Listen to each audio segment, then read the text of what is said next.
Mbledhja e Këshillit Bashkiak për muajin prill është shoqëruar me vonesa për shkak të mungesës së këshilltarëve, si nga pozita ashtu dhe nga opozita.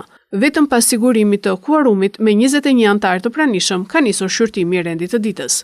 Filloi mbledhjen e muajit prill, përpara keni rendin e ditës, pika e parë është miratimi i rendit të ditës, pika e dytë është projekt vendim për miratimin e fondit për familjet e nevojë që do trajtohen me ndihmë ekonomike deri në 6% të fondit të kushtëzuar për blok ndihmën ekonomike, si dhe ato që do trajtohen me fondet e buxhetit vendor për muajin mars 2026.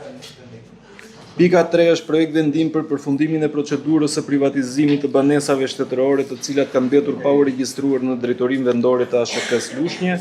Pika 4 projekt vendim për përdorimin e fondit rezervë për realizimin e projektit kulturor dhe rinor Mis Lushnja 2026. Pika 5 të ndryshme dhe pika 6 miratimi i procesverbalit. Gjatë mbledhjes, kryetaria e Bashkisë SEFA theksoi rëndësinë e mbështetjes financiare për organizimin e aktivitetit Mis Lushnja 2026, duke konsideruar atë si një nismë që promovon vlerat kulturore të vendit. Një event që pas disa viteve u rikthye vitin e kaluar, por këtë vit ata kanë kërkuar dhe një mbështetje financiare nga institucioni i bashkisë. Ne kemi sjellë këtë propozim për ju, duke qenë se është një event i cili i bën të mundur promovimin e vajzave të Lushnjës, të cilat më pas mund të kalojnë dhe në evente të tjera të bukurisë, siç është Miss Shqipëria apo Miss Albania.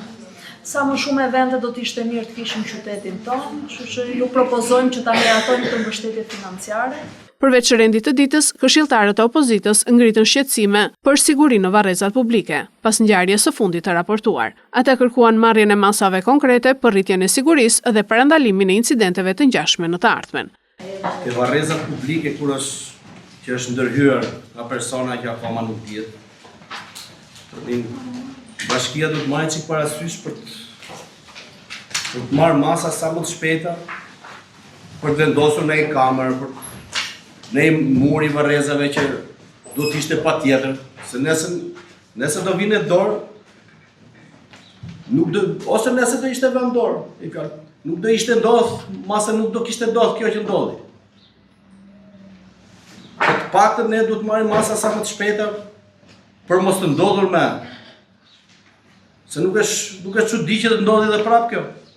Kemi kërkuar komisariatit të Lushnjës që gjatë natës të ketë mundësi që patrullat të bëjnë akoma më shumë patrullim në atë territor, në mënyrë që të shmangim ngjarje të tilla të përsëritura. Patjetër, siç e kemi përmendur edhe në mbledhjet e kaluara, bashkia është duke bërë procedurat që ne të blejmë bazat materiale dhe të bëjmë rrethimin e pjesës që është e nevojshme për varrezat publike, që është sidomos tek pjesa që u hap në periudhën e viteve të fundit. Diskutimet pritet të vijojnë edhe në mbledhjet e ardhshme, ndërsa çështjet e ngritura mbeten në vëmendje të autoriteteve vendore.